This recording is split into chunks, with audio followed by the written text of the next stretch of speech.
On a tous ce rêve, pas vrai? Apprendre la guitare, se mettre au code, parler une nouvelle langue. Et puis, la même excuse qui revient tout le temps. J'ai pas le temps. C'est une frustration qu'on connaît tous. Mais, et si le vrai problème, ce n'était pas le manque de temps, mais notre idée de ce que prendre le temps veut vraiment dire? Alors on a tous en tête cette fameuse règle, les 10 000 heures, la montagne à gravir pour devenir un expert, popularisée par Malcolm Gladwell. Franchement, c'est décourageant, non? 10 ans de pratique. Mais la bonne nouvelle, c'est que l'objectif, ce n'est pas de devenir un champion du monde. Le but, c'est juste d'être bon, assez bon pour s'amuser. Et pour ça, pour dépasser cette phase super frustrante du début où on se sent complètement nul, eh bien, il ne faudrait que 20 heures. Et voilà, c'est ça la question qui change absolument tout. On ne vise pas la perfection, on vise la compétence. Il s'agit de passer du stade « je suis vraiment nul à ça » à ce moment génial où on se dit « ah ouais, en fait, je me débrouille pas mal du tout ». Rien que ce changement de mentalité, ça rend tout de suite n'importe quel projet beaucoup plus accessible. Ok, alors c'est quoi exactement cette promesse des 20 heures? Entrons un peu dans le détail. L'idée, c'est de s'attaquer de front à l'étape la plus dure, celle du tout début. Et cette étape, cet obstacle, on va lui donner un nom, la barrière de la frustration. C'est notre ennemi numéro 1. Vous savez, c'est ce moment horrible où on commence un truc et on a l'impression que tout ce qu'on fait est un échec. C'est là, précisément là, que la plupart des gens abandonnent. Eh bien, c'est cette barrière que la méthode des 20 heures promet de pulvériser. Voilà la promesse, juste 20 heures. Quand on y pense, c'est pas grand-chose. Ce n'est pas un job à plein temps pendant un mois, loin de là. C'est quelque chose comme 45 minutes par jour pendant un peu moins d'un mois. C'est tout ce qu'il faudrait pour passer de « je n'y connais absolument rien » à « je suis compétent et surtout je prends du plaisir ». Bon, tout ça, ça a l'air super, mais comment on fait concrètement? Parce qu'on s'en doute, il ne suffit pas de lancer un chrono pour 20 heures et d'attendre que la magie opère. Non, la méthode est bien plus intelligente. Elle repose sur 4 clés, 4 étapes essentielles pour que chaque minute de pratique soit vraiment efficace. Et voici donc le plan de match. D'abord, on décompose la compétence.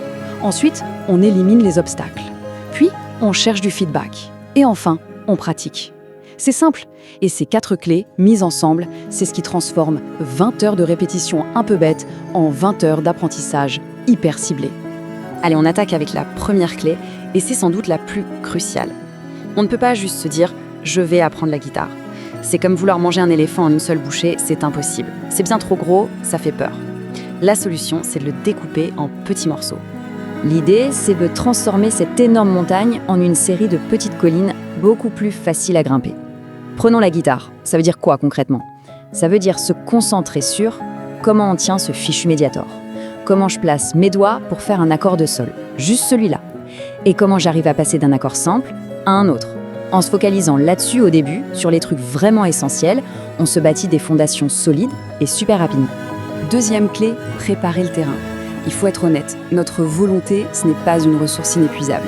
Si à chaque fois qu'on veut s'y mettre, on doit d'abord se battre avec le téléphone, la télé, nos propres doutes, on va juste s'épuiser avant même d'avoir commencé.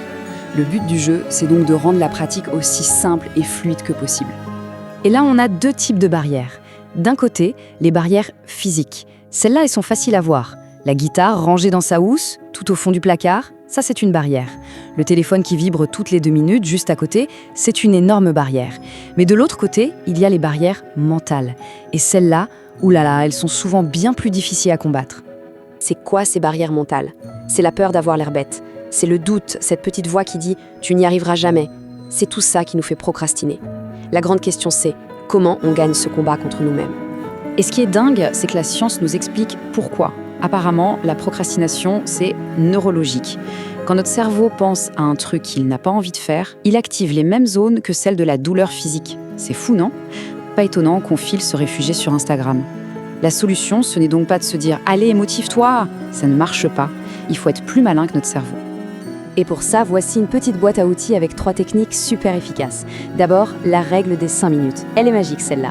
Le plus dur, c'est de commencer. On se dit juste, allez, 5 minutes. Et souvent, l'élan est pris et on continue.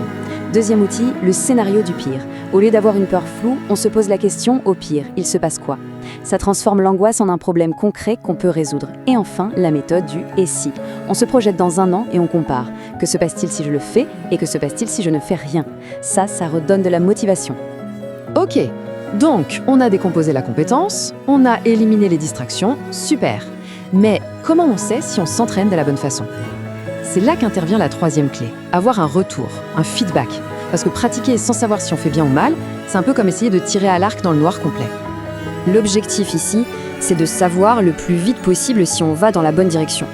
Une astuce, c'est de ne pas se fier à une seule source, un seul tuto YouTube.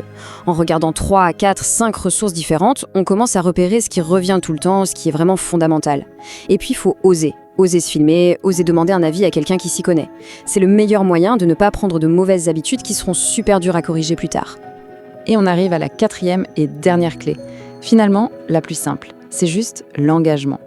Une fois que tout est en place, la compétence découpée en morceaux, les barrières enlevées, le système de feedback prêt, il n'y a plus qu'à s'engager à faire ces fameuses 20 heures. Mais attention, pour que ces 20 heures soient vraiment efficaces, il ne suffit pas de répéter bêtement. Il faut être sûr de bien comprendre ce qu'on fait. Et pour ça, il y a une technique d'apprentissage qui est juste incroyablement puissante. Ça s'appelle la méthode Feynman. Oui, comme le physicien Richard Feynman, prix Nobel et tout ça. Le principe est d'une simplicité géniale. Si on n'est pas capable d'expliquer un concept avec des mots très simples, comme à un enfant, c'est qu'en fait, on ne l'a pas vraiment compris nous-mêmes. Le processus est tout bête, mais il est redoutable d'efficacité. On prend un concept, on essaye de l'expliquer le plus simplement possible. Et dès qu'on bute, dès qu'on commence à utiliser des mots compliqués, eh bien bingo, on a trouvé une faiblesse dans notre compréhension. Alors on retourne à nos sources, on réapprend ce point précis et on recommence jusqu'à ce que l'explication soit limpide. En faisant ça, on ne fait pas que mémoriser, on construit une vraie compréhension, une qui reste. Et voilà, on y est, le grand mythe des 10 000 heures, il est à terre. On a un plan d'action clair, étape par l'étape. Franchement, la seule chose qui manque maintenant, c'est de se lancer. Finalement, tout se résume à ça, ce chiffre, 20 heures. C'est un investissement minuscule pour s'offrir une nouvelle compétence, une nouvelle passion, une nouvelle source de plaisir dans sa vie. C'est le ticket d'entrée pour enfin passer à « Ah, j'aimerais tellement savoir faire ça » à « Ouais, je sais faire ça ». Donc si on résume, la recette elle est simple. 1. On découpe le problème en tout petits morceaux. 2. On prépare son environnement pour que ce soit ultra facile de s'y mettre. 3. On cherche à savoir très vite si on est sur la bonne voie. Et 4. On tient le coup pendant au moins 20 heures. C'est tout. Du coup, la question change. Ce n'est plus « est-ce que j'ai le temps ?», mais plutôt « par quoi est-ce que je commence ?» Ce ukulélé qui dort dans un coin, cette appli de dessin installée depuis des mois, cette langue qu'on a toujours rêvé de parler. Le plus gros obstacle, le mental, vient de sauter. Alors, la seule vraie question qui reste, c'est « quel sera le premier projet ?» Si ce contenu t'a plu, n'oublie pas que cette chaîne est dédiée à une seule chose, apprendre, évoluer et faire grandir les esprits. Une nouvelle vidéo est postée chaque jour pour t'aider à avancer un peu plus tous les jours.